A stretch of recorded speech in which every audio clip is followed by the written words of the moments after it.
దక్షిణ Korea cinema పారాసైట్ను 2 నెలల క్రితం పరిచయం చేశాను. 2 ఎపిసోడ్లుగా దాన్ని ప్రసారం చేశాను. మొదటి ఎపిసోడ్లో లేటెస్ట్ స్టేజ్ క్యాపిటలిజం అంటే పెట్టుబడిదారీ వ్యవస్థ అంతిమ దశ లేదా అంత్య దశ తాలూకు సంస్కృతి ఎలా ఉంటుందనేది వివరించే ప్రయత్నం చేశాను. అలాగే రెండవ ఎపిసోడ్లో ఆ సినిమా కథనాన్ని వివరించాను. ఈ సినిమాలో అద్భుతంగా మెటఫర్ను సింబాలిజంను వాడారు. దాన్ని ఇంకొక ఎపిసోడ్లో వివరిస్తానని అప్పట్లో చెప్పాను, కానీ అది కుదరలే. అనేక కారణాల వల్ల వాయిదా పడిపోతూ వచ్చింది. అనేక మంది మిత్రులు ఫోన్ చేసి ఆ 3వ ఎపిసోడ్ కోసం ఎదురు చూస్తున్నామని చెప్పారు. కొంతమంది మిత్రులైతే ఆ సినిమా అంత గొప్పగా అనిపించలేదు అన్నారు. మీరు గమనించినటువంటి సూక్ష్మ అంశాలు నీకు అసలు వివరిస్తే మాకు బాగుంటుందని కూడా ఫోన్లు చేశారు. సో ఇన్ని కారణాల వల్ల 3వ ఎపిసోడ్ ప్రసారం చేయాలి అని అనుకున్నాను. ఈ మధ్యకాలంలో నేను పారాసైట్ డైరెక్టర్ బోంగ్ జూన్ హో దర్శకత్వం ఇచ్చినటువంటి ఇంకో సినిమా ఉంది, స్నో పీర్సర్ అని. 2013లో వచ్చిన సినిమా అది. దాన్ని చూసా. అసలు ఈ డైరెక్టర్ పారాసైట్లో యాక్సిడెంటల్గానే ఆ ఫిలాసఫీలు చెప్పే ప్రయత్నం చేశాడా, లేదా ఈ డైరెక్టర్కి స్వతహాగానే ఓ ఫిలాసఫికల్ అవుట్లుక్ ఉందా అని తెలియడం కోసం ఆయన చేసినటువంటి 1-2 సినిమాలు మధ్యకాలం చూశాను. దాంట్లో ముఖ్యమైనది స్నో పీర్సర్. ఈ సినిమా ఒక డెస్టోపియన్ సినిమా. భవిష్యత్ కాలంలో భూమి అంతా కూడా ఏదో మానవ తప్పిదం వల్ల స్నోబాల్గా మారిపోద్ది. అంటే మనమంతా కూడా మరొకసారి మంచి యుగంలోనికి ప్రవేశిస్తాం. ఇప్పుడు కొద్దిమంది మాత్రమే బతుకుంటారు. వాళ్ళందరూ కూడా ట్రైన్ ఎక్కుతారు. ఆ ట్రైన్ ప్రపంచం అంతా తిరుగుతూ ఉంటుంది. ఆ ట్రైన్లో 3 భాగాలు ఉంటాయి. తోక భాగంలో కొన్ని పెట్లు ఉంటాయి, మధ్య భాగంలో కొన్ని పెట్లు ఉంటాయి, ముందు భాగంలో కొన్ని పెట్లు ఉంటాయి. ఒక విధంగా అవి తోక భాగం పెట్లు 3rd క్లాస్ కింద, మధ్య భాగంలో పెట్లు 2nd క్లాస్ కింద, ముందు భాగం పెట్లు 1st క్లాస్ కింద. సౌకర్యాలు అలా ఉంటాయి. వాళ్ళేమో తోక భాగంలో ఉండే వాళ్ళు ఊపిరాడగా చచ్చిపోతూ ఉంటారు. మధ్య భాగంలో ఉండే వాళ్ళు కొంచెం విలాసంగా ఊపిరి పీల్చుకుంటూ ఉంటారు. ముందు భాగంలో ఉన్నటువంటి వాళ్ళు పూర్తి విలాసవంతమైన జీవితాన్ని గడుపుతుంటారు. ఇది సెటప్. అది అంటే ఒక విధంగా సమాజం పేదవర్గము, మధ్యతరగతి వర్గము, ధనిక వర్గము అని. దాంట్లో రూల్ ఏంటంటే ఒక కంపార్ట్మెంట్ వాడి ఇంకో కంపార్ట్మెంట్ వెళ్ళడానికి వీల్లేదు.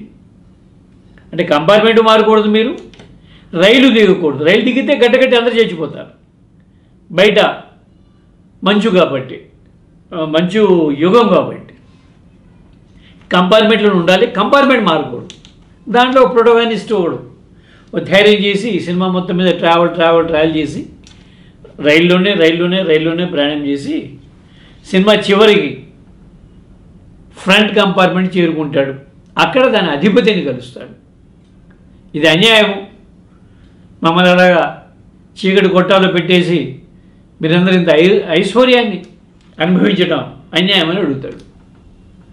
అప్పుడు ఆ యజమాని అనేవాడు ఒక తత్వాన్ని ఈ 3rd క్లాస్ నుండి వచ్చినటువంటి కుర్రవాడికి, యువకుడికి బోధిస్తాడు. చాలా అద్భుతంగా ఉంటుంది ఆ సన్నివేశం. అది పిచ్చోడా, నువ్వు 3rd క్లాసులో బందీవి, వాళ్ళు 2nd క్లాసులో బందీలు, నేను కూడా 1st క్లాసులో బందీనే. ఈ కంపార్ట్మెంట్ మారాలని మారలేను, వాళ్ళు మారలేరు, నువ్వు మారలేవు. మనందరూ కూడా పుట్టడానికి ముందే ఒక స్పెషల్ ప్రోగ్రాం మనకు ఉన్నది. ఆ ప్రోగ్రామ్ని నీ ప్రోగ్రాం నువ్వు చేయాలి, నా ప్రోగ్రాం నేను చేయాలి, మధ్యలో ఉన్నట్టు వాడి ప్రోగ్రాం వాడు చేయాలి. ఇది జీవితం, ఇది సూత్రం, ఇది రైలు తాలూకు సిద్ధాంతం అని చెప్తాడు. ఏదో కర్మ సిద్ధాంతం చెప్పినట్టుగా చాలా అద్భుతంగా ఉంటుంది ఆ సీన్. అది Parasite cinema Korean cinema, Snowpiercer Hollywood cinema, ఇంగ్లీష్లో తీశారు. అంచేత ఆ చివరి సన్నివేశంలో జరిగేటువంటి సంభాషణ ఇంగ్లీష్లో చెబితే కాస్త మీకు కూడా బాగుంటుంది. We are all prisoners in this hunk of metal. The front and the tail are supposed to work together. Everyone has their own preordained position. ఒరే నేను ఇది నిర్ణయించలేదు, ఇది మనందరికీ ఓ ప్రోగ్రాం ఉంది మనం పుట్టడానికి ముందే. ప్రతి ఒక్కడు కూడా వాళ్ళ విద్యుత్ ధర్మాన్ని నెరవేర్చడమే ఒక లయ అని ఒక తత్వాన్ని ఆ పాత్ర బోధిస్తుంది. మనకైతే ఆ సన్నివేశం చూస్తున్నప్పుడు గీతోపదేశాన్ని వింటున్నట్టుగాను పురుష సూక్తాన్ని వింటున్నట్టుగాను ఉంటుంది. మనకేదో ఉంది కదా సిద్ధాంతం, కాళ్ళ నుండి కొందరు, పొట్ట నుండి కొందరు, ఛాతీ నుండి కొందరు, తల నుండి కొందరు పుట్టినట్టుగా వాళ్ళందరూ కూడా వేరే వేరే ధర్మాలు ఉంటాయి. ఆ ధర్మాలను పాటించడమే మోక్షం అనేటువంటి సిద్ధాంతం ఒకటి ఉంది మనకి. అదే సరిగ్గా అక్కడ చెప్తాడు ఆ సినిమాలో. చాలా ఆశ్చర్యమేస్తుంది. అప్పుడు అనిపించింది ఈ డైరెక్టర్ సామాన్యుడు కాదు, ఇదని కొంత ఫిలాసఫికల్ అవుట్లుక్ ఉన్నది అని చెప్పి. అది నచ్చి ఇంకొకసారి అప్పుడు పారాసైట్ చూసా. భారత సమాజం యొక్క స్వభావం ఏమిటి అనేది అనేక సందర్భాల్లో అనేక మంది అనేక కామెంట్లు చేస్తున్నారు. దాదాపు అన్నింటిలో కూడా ఒక వాస్తవం ఉన్నది. లేకపోతే ఇంతకాలంగా మనం వాటిని కోట్ చేయము, వాటిని అధ్యయనం కూడా చేయము. మార్క్సిస్టులు ఒకలాగా, అంబేద్కరిస్టులు ఒకలాగా, మరొకలాగా చెప్పున్నారు. వాడి యొక్క అవసరాన్ని బట్టి, సందర్భాన్ని బట్టి, ఉద్యమ అవసరాలను బట్టి ఆ కామెంట్స్ వచ్చి ఉన్నాయి. ఈ నిర్వచనాలన్నింటినీ ఒక న్యాయం చేసేటటువంటి ఒక కొత్త నిర్వచనం, ఒక సమగ్ర నిర్వచనం చెప్పాలనుకుంటే Indian social stratification is a division of the society vertically with regards to caste, religion, tribe, gender and class అని చెప్పాల్సి ఉంటుంది. భారత సామాజిక వ్యవస్థ కులము, మతము, తెగ, లింగము, వర్గం అనేటువంటి ప్రాతిపదికల మీద నిలువుగా సాగినటువంటి ఒక విభజన అని చెప్పాల్సి ఉంటుంది. ఈ మాటని చాలా సింపుల్గా అయితే నిచ్చెన మెట్ల వ్యవస్థ అంటున్నాం. సింపుల్గా చెప్పడానికి ఈ నిచ్చెన మెట్ల వ్యవస్థ, స్టైల్ కేస్ సొసైటీనే ఈ సినిమా మొత్తంగా కూడా డైరెక్టర్ డీల్ చేస్తాడు. బోంగ్ జూన్ హో ప్రతి సన్నివేశంలో కూడాను స్టైల్ కేస్ ప్రస్తావన తీసుకొస్తాడు. సినిమా మొదలవటమే కిమ్ అనేటువంటి బేస్మెంట్లో ఉండేటువంటి వాళ్ళ కుటుంబం దగ్గర మొదలవుతుంది సినిమా. వాళ్ళ బేస్మెంట్ వాళ్ళ సందు కన్నా కూడాను 6-7 అడుగుల కింద ఉంటుంది. అక్కడ మొదలవుతుంది సినిమా. అంటే వాళ్ళు సందులోకి రావాలంటే 6-7 అడుగులు పైకి ఎక్కాలి. అక్కడి నుండి వీధిలోకి వెళ్ళాలనుకుంటే ఇంకో 10-15 మెట్లు ఎక్కాలి. అక్కడి నుండి మెయిన్ రోడ్ ఎక్కి ధనవంతులు ఉండేటువంటి ప్రాంతానికి వెళ్ళాలంటే దాదాపు కొండే ఎక్కాలి. ఆ సినిమాలు కూడా ధనవంతులు హైదరాబాద్లో బంజారా హిల్స్, జూబ్లీ హిల్స్లో ఉన్నట్టుగానే అలాంటి కొండ ప్రాంతంలో, గుట్టల ప్రాంతంలో ఉంటారు. అక్కడ కూడా ఆ గుట్టలు ఎక్కి వెళ్ళాలి. ఆ రోడ్లు అలాగే ఉంటాయి. వాళ్ళ విల్లాలో ప్రవేశించిన తర్వాత కూడా మెట్లే మెట్లు ప్రతి సన్నివేశం కూడాను ఆ మెట్ల మీదనే తీస్తుంటాడు. దిగేటప్పుడు తమ స్థానం ఔఖాత్ అంటాం. వాడు యథాస్థితికి రావాలంటే ఎన్నో మెట్లు దిగి రావాలి, ఉచ్చస్థితికి వెళ్ళాలంటే ఎన్నో మెట్లు ఎక్కాలి అనే మాట దాదాపు సినిమాలో ఉన్నటువంటి అన్ని సన్నివేశాల్లో కూడా మెట్లు అనేది ఒక ప్రధాన ఎలిమెంట్గా ఈ సినిమాలో ఉంటుంది. అది ఒక కాన్సెప్ట్ రైటర్కి, డైరెక్టర్కి లేకపోతే అలా చూపెట్టడం సాధ్యం కాదు. అట్లాగే దీంట్లో 3 అంతస్తులు పైగా ఐశ్వర్యవంతులు, తర్వాత బేస్మెంట్ వాళ్ళ కింద సెల్లర్ వాళ్ళు ఉంటారు. పేదల్లో కూడా 2 రకాలు ఉంటాయి. పేదవాళ్ళు ఉంటారు, నిరుపేదలు కూడా ఉంటారు. సో వీళ్ళిద్దరి మధ్యన ఘర్షణ ఉంటుంది, నిరుపేదలకు పేదల మధ్యన ఘర్షణ ఉంటుంది, బతుకు పోరాటం ఉంటుంది, వాళ్ళు దెబ్బలాడుకుంటారు, కొట్టుకుంటారు. వీళ్ళిద్దరు కలిసి మళ్ళా ఐశ్వర్యవంతుల మీద కూడా పోరాడతారు. ఇది సినిమాలో చెబుతాడు, చాలా అద్భుతంగా చెప్తాడు. తర్వాత మనకు ఉన్నటువంటి సాధారణ అభిప్రాయం ఏంటంటే ఈ తేడాలు విభేదాలు అన్నీ కూడా మనుషుల మధ్యనే కానీ ప్రకృతిలో ఉండవు అనేటువంటి అభిప్రాయం ఉంటుంది. ఈ సినిమాలో ప్రకృతిని ఆస్వాదించడంలోనూ వర్గం ఉంటుందని చెప్తాడు. దానికి ఒక అద్భుతమైనటువంటి సీన్ క్రియేట్ చేశాడు. నగరంలో కుంభవృష్టి కురుస్తుంది. దాదాపు వీధులన్నీ కూడా రోడ్లన్నీ కూడా మోకాళ్ళ లోతు పైన నీళ్లతో మునిగిపోతాయి. అంత గొప్ప వర్షాన్ని ధనవంతులు ఎంజాయ్ చేయాలనుకుంటారు. ఒక టెంట్ కట్టి వాళ్ళ లాన్లో, ఇంటి లాన్లో వాళ్ళ కొడుకు ఆ రాత్రి అంతా కూడా అక్కడే ఉంటాను అంటాడు. ఐశ్వర్యవంతుడు అతని భార్య కూడా నార్మల్గా వాళ్ళు పడుకునేటువంటి బెడ్రూమ్లో కాకుండా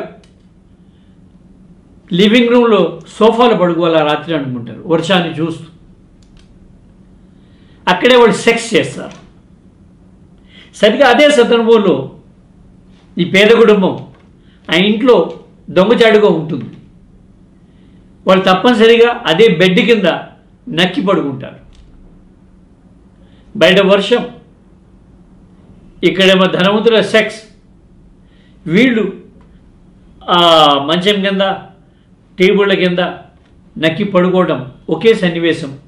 అక్కడ నుండి దొంగల పాపం బయటపడతారు, వాళ్ళ ఇంటికి చేరాలి. ఆ చేరే సన్నివేశంలో ఎన్ని బ్రిడ్జిలు దిగుతారో వాళ్ళు. లో బ్రిడ్జిలు దిగడమే వాళ్ళ పని. మీ స్థానం ఇది, వాళ్ళ స్థానం అది అని చెప్పడం సినిమాలో చాలా అద్భుతంగా చిత్రీకరిస్తాడు డైరెక్టర్.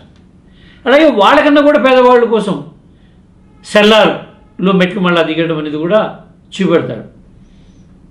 దీన్ని ఈ సింబాలిజాన్ని అనండి, మెటాఫాన్ అనండి, చాలా అద్భుతంగా సినిమాలో డీల్ చేశాడు. తర్వాత పంచేంద్రియాలండి, మనం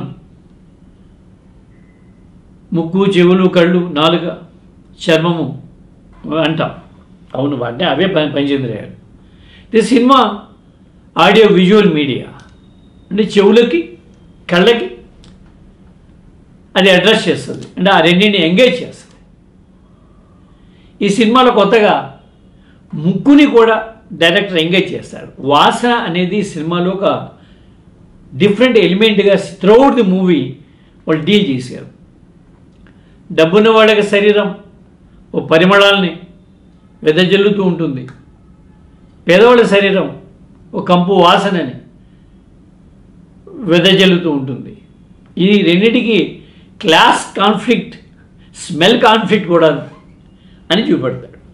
పైగా డబ్బున్న వాళ్ళకి పేదవాళ్ళ వంటి వాసన తెలుసు అని సీన్ ఒకటి ఉంటుంది. ఆయనలో చిన్నపిల్లవాడు ఒకడు ఉంటాడు. ఈ పేదవాళ్ళు నలుగురు మారు వేషాల్లో ఒకరికొకరు తెలియనట్టుగా నటిస్తూ అక్కడ పనిలో చేరుతారు. పాపం ఒకే ఫ్యామిలీ వాళ్ళు. కానీ ఆ పిల్లవాడు గుర్తుపడతాడు, ఈ నలుగురి దగ్గర ఒకే వాసన వస్తుందే అంటాడు. వాళ్ళకి అంత వాసన స్పృహ ఉంటుంది, అందరికీ ఉంటుంది. ఆ ధనవంతుడికి ఉంటుంది, పార్క్ భార్యకి ఉంటుంది. పార్క్ భార్య ఒకసారి కారులో వెళ్తూ వాతావరణం చాలా బాగుంది, ఆహ్లాదకరంగా ఉన్నది, మబ్బులు కమ్ముకుంటాయి అని చెప్పేసి ఆ కారు విండో ఓపెన్ చేస్తుంది. చాలా అద్భుతంగా ఉంది అని చెప్పేసి ఫ్రెండ్కి ఫోన్ చేస్తూ, అరే వాతావరణం బాగుంది కానీ నా కారులో కూడా ఏదో కంపు కొడుతుంది, చికాకు ఉంది అని చెప్తుంది. ఆ కారు డ్రైవర్ వాసన.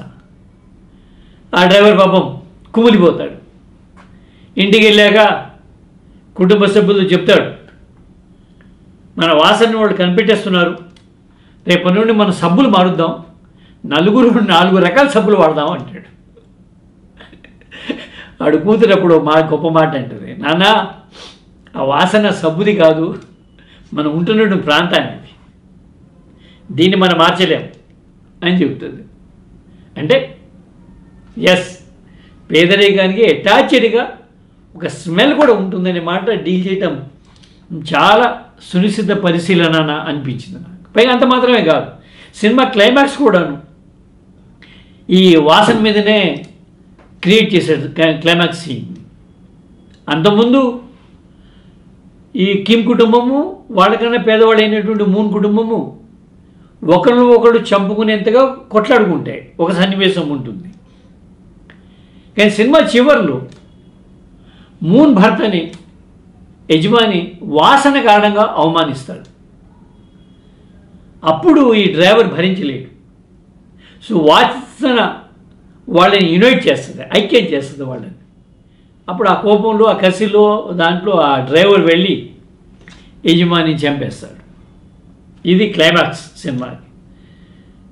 సరే, ప్రీ క్లైమాక్స్. తర్వాత క్లైమాక్స్ అంటే ఆ డ్రైవర్ మళ్ళీ సెల్లాలోకి వెళ్ళి దాక్కోవడం అనేది, సెల్లాలో మళ్ళీ మెట్లు దిగుతాం అంటే పాతాళానికి వెళ్ళిపోయాడు అని చెప్పడం, అదొక సీన్. అది చాలా బాగా డీల్ చేసి కొత్తగా అనిపిస్తుంది. మన గతంలో ఇప్పుడు కూడా ఏ సినిమాలో కూడా ప్రధానంగా క్లాస్ కాన్ఫ్లిక్ట్లో స్మెల్ కూడా తీసుకురావడం అనేది ఈ సినిమాకి ప్రత్యేకత. ఈ సినిమాలో అద్భుతంగా ఒక సీన్ క్రియేట్ చేస్తాడు డైరెక్టరు. సమాచారమే ఆయుధం, ఆయుధమే అధికారం అని చెప్పడానికి. అదేంటో సెల్ ఫోన్లో ఒక వీడియో రికార్డే ఉంటుంది. అది ఎవరికి దక్కితే వారికి అధికారం వస్తుంది. సో అంచేత రెండు కుటుంబాలు, పేదలు నిరుపేదలు, ఈ రెండు కుటుంబాలు ఒక సెల్ ఫోన్ కోసం ఘర్షణ పడతాయి, పెరుగులాడతాయి. అదేదో కొలోజియంలో గ్లాడియేటర్లు తలపడ్డట్టుగా ఆ స్థాయిలో వాళ్ళిద్దరు, రెండు కుటుంబ సభ్యులు, ఇటు నలుగురు అటు ఇద్దరు, ఆరుగురు కూడా కలిసి ఆ సెల్ ఫోన్ దక్కించుకోవడం కోసం ఒక ఫైట్ చేస్తాయి. అక్కడ కూడా చాలా అద్భుతంగా సమాచారమే ఆయుధం, ఆయుధమే అధికారం అనే మాటని ఆ సీన్లో చాలా అద్భుతంగా చెప్తాడు. ఇది కూడా ఫిలాసఫికల్ అవుట్లుక్ ఉన్నటువంటి డైరెక్టర్లు మాత్రమే కన్సీవ్ చేయగలిగిన సీన్లు ఇవన్నీ కూడా. అది కూడా మెచ్చుకోవాల్సిన అంశం ఈ సినిమాలో బాగా నచ్చినటువంటి చివరి అంశం ఏమిటంటే ఒక మైథలాజికల్ అప్రోచ్ని బదలు కొట్టడం. అంటే మన మైండ్లో ఒక పౌరాణిక గాథల హ్యాంగ్ ఓవర్ చాలా ఎక్కువ ఉంటుంది. అంటే దుర్యోధనుడు పుట్టగానే చెడ్డవాడు, పుట్టడమే చెడ్డగా పుడతాడు. లేకపోతే ఒక తల్లి తన కొడుకు దుర్యోధనుడిని పేరు పెట్టడం ఏంటి, దుశ్శాసనుడిని పేరు పెట్టడం ఏంటి? వాడి పెద్దోడు అయిన తర్వాత దుశ్శాసనుడు కావచ్చు, కానీ వాడి పేరే దుశ్శాసనుడు కాక్కర్లేదు. అంటే చెడ్డవాళ్ళందరూ కూడా పుట్టుకలోనే చెడ్డవాళ్ళు, మంచి వాళ్ళందరూ కూడా పుట్టుకలోనే గొప్పవాళ్ళు. భీముడు కడుపు నుండి పడంగానే అక్కడ నుండి ఒక పెద్ద కొండ బదలైపోద్ది. అంత శక్తితోటి భీముడు పుడతాడు. అక్కడెందుకు పుట్టాలి, అంత శక్తి ఎందుకు పుట్టాలి? పుట్టిన తర్వాత శక్తి సమకూర్చుకోవచ్చు కదా వయసుతో పాటు. అట్లా ఉండదు, పౌరాణిక అప్రోచ్ అది. మంచి పాత్ర పుట్టడమే గొప్పగా ఉంటుంది, పుట్టినరోజే గొప్పగా ఉంటారు. చెడ్డ పాత్ర దుశ్శాసనుడు పుట్టగానే హాస్పిటల్లో ఆ నర్సు గౌన్ పట్టుకొని లాగుతాడు, పుట్టగానే పిల్లవాడు. ఇది ఒక నేటివిటీ ఉంటుంది మన మైండ్లలో. అప్రోచ్, దాన్ని మెథలాజికల్ అప్రోచ్ అంటాం మనం.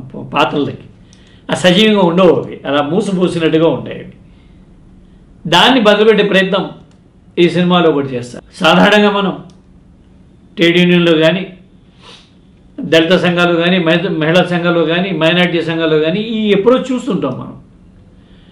వాళ్ళు ప్రాతినిధ్యం వహిస్తున్నటువంటి అందరూ కూడా చాలా మంచివాళ్ళు, చాలా బుద్ధిమంతులు, అమాయకులు, నోట్లో వేరు పెట్టినా కూడా కోరకలేరు అనేటువంటి అభిప్రాయంతో ఉంటారు అందరూ కూడా. అలా జరగదు, దట్ ఈస్ ట్రూ. ప్రధానంగా మగవాళ్ళే మహిళల్ని వేధిస్తారు, దాంట్లో సందేహం ఏమి లేదు ఓవరాల్గా చూసినప్పుడు. కానీ మహిళలు కూడా మగవాళ్ళని వేధిస్తాం, అది మనం ఎక్కడ చెప్పే ప్రయత్నం చేయము. స్త్రీవాదులు అయితే ఎక్కడ చెప్పరు అది. అలాగే దళితుల్లో కూడా చాలా అవలక్షణాలు కలిగినటువంటి చాలామంది ఉంటారు. ఉండి కూడా ఎలా ఉంటారు? మొత్తంగా అయితే దళిత మీద ఒక అణచివేత సాగుతూ ఉంటుంది, కానీ దళితుల సమాజంలో ఉన్నటువంటి ప్రతి ఒక్కడు మంచోడని చెప్పడం కష్టం. అట్లాగే ముస్లిం సమాజంలో కూడా వాళ్ళ మీద మెజారిటీ వర్గం తాలూకు అణచివేత ఉన్నమాట వాస్తవమే, కానీ వాళ్ళందరూ కూడాను నీతిమంతులు బుద్ధిమంతులు అని చెప్పడం కరెక్ట్ కాదు. అట్లా ట్రేడ్ యూనియన్లో కూడా అలాగే చేస్తుంటారు. తమకు శ్రామికులందరూ కూడా చాలా మంచోళ్ళలాగా, చాలా అమాయకులు కాదు. శ్రామికులు కూడా తప్పుడు పనులు చేస్తారు, వాళ్ళు కూడా రేపులు చేస్తారు, వాళ్ళు కూడా దొంగతనాలు చేస్తారు, వాళ్ళు కూడా మోసాలు చేస్తారు. రోజు జరుగుతున్నటువంటి దొంగతనాలు వాటి గురించి మనం చెబుతున్నాం కదా. అన్ని ధనవంతులు చేయరు కదా, మిగతా వాళ్ళు కూడా చేస్తారు. ఇవి అవలక్షణాలు వీళ్ళలో ఉంటాయి, వాళ్ళలో ఉంటాయి. దాన్ని జానర్ మిక్స్ అంటాం. ఈ జానర్ మిక్స్ని కూడా ఈ సినిమాలు చాలా బాగా చూపెడతాడు. ధనవంతులు కూడా మంచి వాళ్ళు ఉంటారు వ్యక్తులుగాను, అంటే శ్రామికుల్లో కూడాను అవలక్షణాలు కలిగినటువంటి వాళ్ళు, ఆత్రుత కలిగినటువంటి వాళ్ళు, అత్యాశ కలిగినటువంటి వాళ్ళు, మోసాలు చేసే వాళ్ళు ఉంటారు. దీన్ని ఈ సినిమాలో బాగానే ప్రజెంట్ చేస్తాడు. మొత్తంగా కలిపి పేదవాళ్ళే, డబ్బున్న వాళ్ళే, ఇద్దరి మధ్యన ఘర్షణ ఉంటుంది. ఇక్కడే కదా ఫిలాసఫికల్గా కూడా ఈ మాట ఉన్నది. మనం సాధారణంగా సోషలిస్టులు ఏమనుకుంటుంటారంటే పెట్టుబడిదారీ వ్యవస్థతోటి తమ ఘర్షణ మాత్రమే ఉందనుకుంటుంటారు. కేవలం ఘర్షణ అనేది ఎప్పుడు అసలు ఫిలాసఫికల్గా సాధ్యం కాదు. ఘర్షణ ఐక్యత రెండు ఉంటాయి. సో శ్రామికుల లక్షణం ఉంటుంది, ఆ మేరకు పెట్టుబడిదారీ వర్గంతో ఘర్షణ ఉంటుంది. అట్ ది సేమ్ టైం శ్రామికుల్లో కూడా ఒక పెట్టుబడిదారుడు ఉంటాడు, ఆ మేరకు పెట్టుబడిదారీ వ్యవస్థతోటి వాళ్ళకి ఐక్యత కూడా ఉంటుంది. అక్కడ అది స్నో పీర్సర్లో కూడాను ఆ మాట చెప్తాడు. తను యూనిటీ అండ్ స్ట్రగుల్ గురించి మాట్లాడతాడు. మరి పిచ్చోడారా, మీ కార్మిక నాయకుడు నా ఫ్రెండ్ అంటాడు. అన్న ఇద్దరం లేకపోతే ఈ లయ ఎలా మెయింటైన్ అవుతుంది అంటాడు. సో అండర్స్టాండింగ్ ఉంది వీళ్ళిద్దరి మధ్యన అని చెప్తాడు ఆ సినిమాలో కూడా. అలాగా ఆ కోణాలు చూస్తే ఫిలాసఫికల్గా చాలా అద్భుతంగా డీల్ చేశాడు ఈ డైరెక్టర్ అని నాకు అనిపించింది. అది హాలీవుడ్ సినిమా, ఈ సినిమా అనుకోండి, ఇదేమో కొరియన్ లాంగ్వేజ్లో ఉన్న సినిమా. అది ఈ సినిమాకు విశేషాలు.